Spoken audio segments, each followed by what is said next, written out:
Assalamualaikum warahmatullahi wabarakatuh. Izinkan saya pada kesempatan ini melakukan praktikum tugas 2 mata kuliah keamanan jaringan. Terlebih dahulu perkenalkan, nama saya Unung Suheman, NIM 0440502509 dari UPBJJ Bengkulu, Program Studi Sistem Informasi. Pada kesempatan ini saya akan melakukan praktikum konfigurasi NAT overload dan praktikum konfigurasi VPN set to set, sesuai dengan panduan praktikum yang telah disediakan pada e-learning dan BMP. Sebelum melakukan praktikum, saya telah menyiapkan bahan yang akan digunakan untuk praktikum, yaitu file paket tracernet.pkt dan aplikasi Cisco Packet Tracer yang telah terinstall di komputer laptop yang saya gunakan. Saya akan membuka terlebih dahulu file yang telah saya buka terlebih dahulu.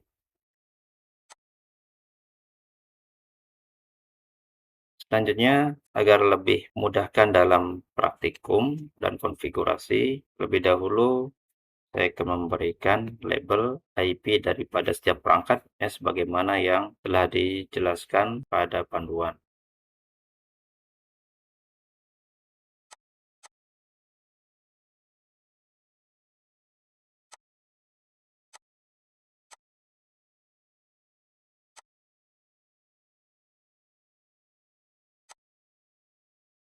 PC25.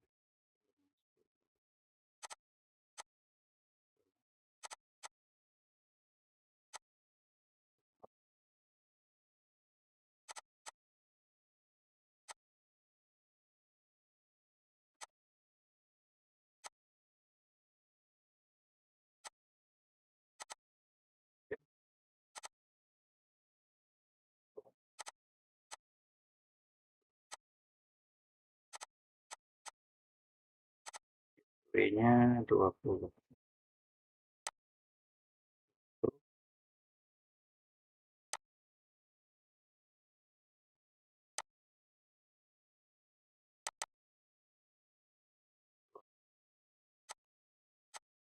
Servernya 20.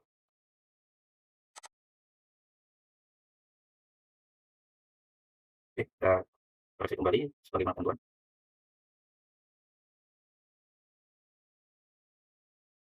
Selanjutnya, kita akan memastikan bahwa PC yang terdapat pada jaringan IP 192.168.0 dan 192.168.30 dapat mengakses web dan FTP server yang terdapat pada network 192.168.20.0.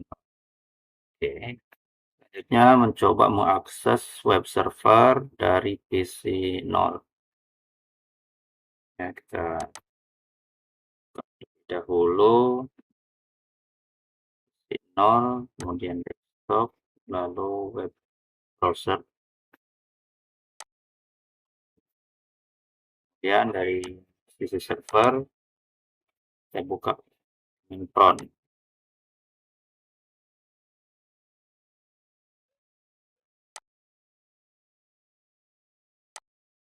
Kita coba menulis IP server 192.168.20.5.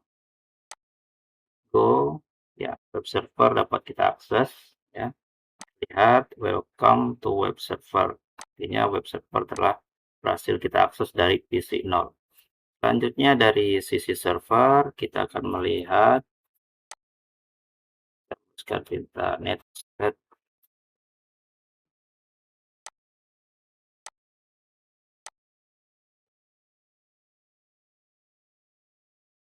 Oke, terlihat di sini bahwa IP server dengan IP 192.168.20.5 telah diakses oleh PC 0 dengan IP 192.168.30.5. Ya, ini IP komputer PC 0 dan ini IP dari web server. Selanjutnya kita coba mengakses dari segmen kelas IP yang berbeda. menggunakan PC 4 ya.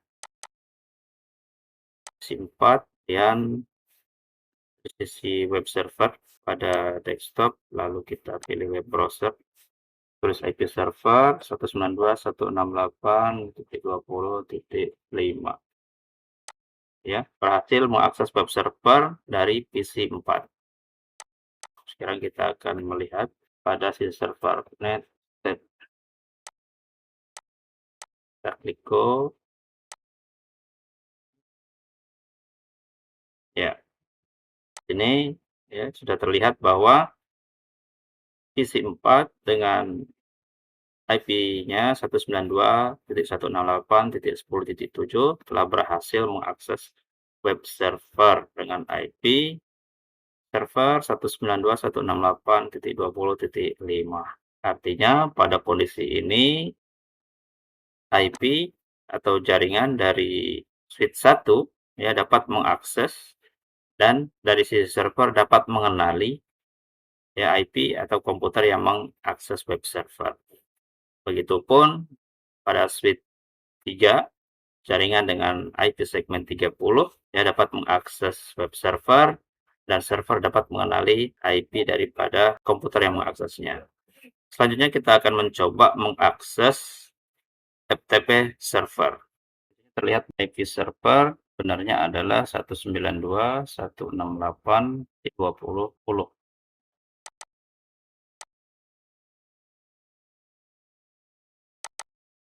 Ya, kita sesuaikan 20.10. Kita lanjutkan dengan menggunakan PC 0. Kita akan mencoba mengakses FTP server menggunakan command prompt pada PC 0. Kemudian pada sisi server kita menggunakan command prompt. Kita tulis TP IP server 192.168.20.10. Berhasil mengakses FTP server.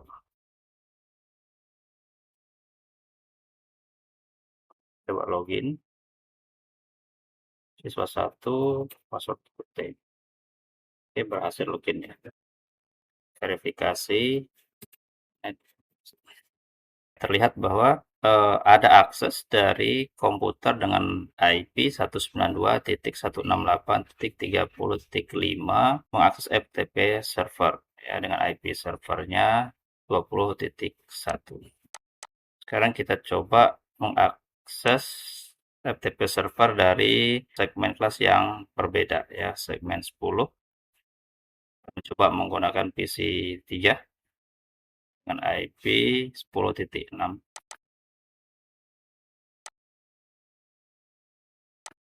Desktop, kemudian command prompt.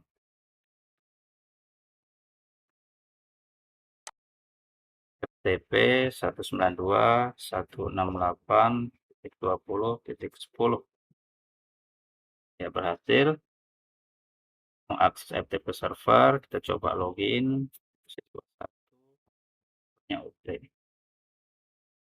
Di sisi server kita verifikasi.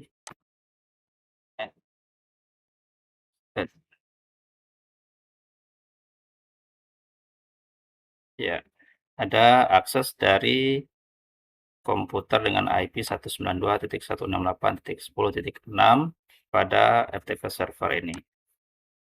Nah, pada kesempatan ini FTP server dapat mengenali komputer yang mengakses FTP server, baik dari segmen kelas pada switch 3, segmen 192.168.30.1, ataupun dari switch 1, segmen kelasnya 192.168.10.1. Selanjutnya, melakukan konfigurasi NAT pada router 1 dengan tujuan supaya komputer dengan segmen kelas pada jaringan 192.168.10.1 dapat mengakses web server dan FTP server yang dikenali oleh server. Sedangkan segmen kelas dengan jaringan IP 192.168.30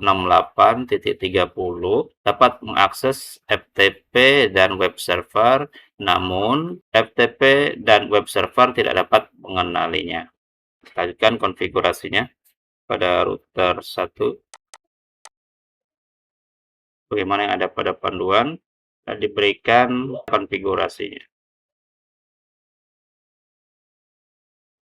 Enable, kemudian config T, in F0 per 0, IP, at, inspect, in F0 per 1, IP, not inside, kemudian in S0, 1, 0, dan IP, not outside, lalu shift. Kemudian access list 1 format 192.168.10.0, masnya 0.0.0.255, IP NAT instead source is to 0 overload. Oke, selanjutnya pengujian terhadap konfigurasi yang sudah dilakukan tersebut melalui browser yang terdapat pada PC 0, 3, dan 4. Akses web server dengan IP web server 20.5, kemudian tekan Go beberapa kali. Kita coba ya, ini PC 3 dan web browser 192.168.20.5. Kita klik Go, ini PC 3 ya. Oke, kita klik Go lagi 2 atau 3 kali. Selanjutnya pada PC 4 juga demikian. Kita lakukan akses web server dengan menggunakan web browser. Ini PC 4 192.168.20.5. Itu 2 atau 3 kali ya. Berikutnya kita verifikasi pada web server pada command prompt. Kemudian kita tuliskan net. Oke, kita ulang lagi. Kita klik Go beberapa kali, 2 atau 3 kali. Lalu pada PC 4. Selanjutnya kita cek kembali pada web server. Ya,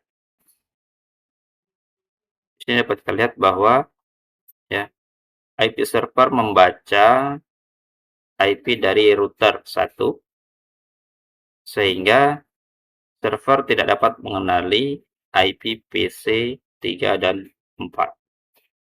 Selanjutnya pada PC 0, kita akan mencoba memanggil web server.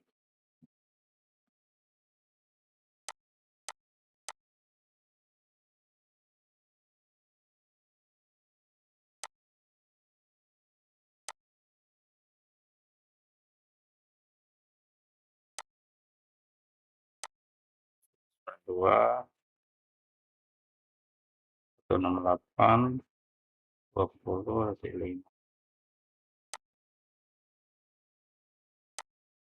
Oke, terhubung ke web server. Selanjutnya kita coba verifikasi net komputer atau PC 0 dengan IP 192.168.30.5 dapat mengakses web server dan server dapat mengenali IP dari PC 0 tersebut.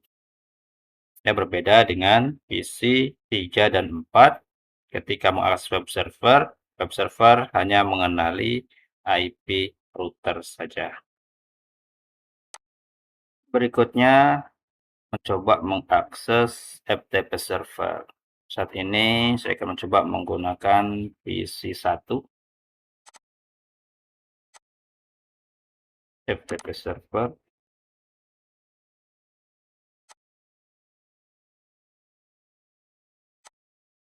Ya, pada PC1 kita buka command prompt juga.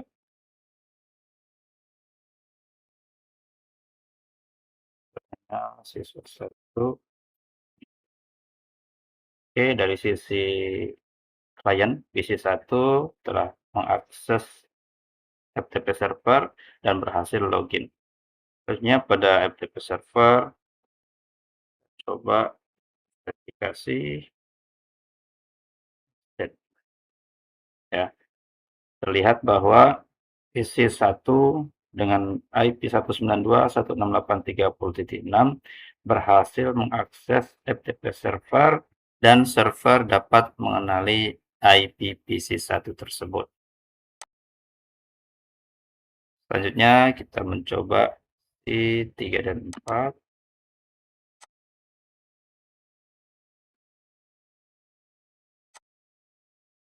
FTP 192.168.20.10.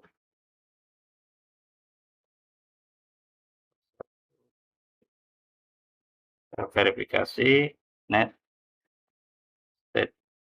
Di sini terlihat PC3 ketika mengakses FTP server tidak dapat dikenali oleh FTP server. Yang terbaca atau yang dikenali adalah IP dari router. Selanjutnya PC4. Pada PC4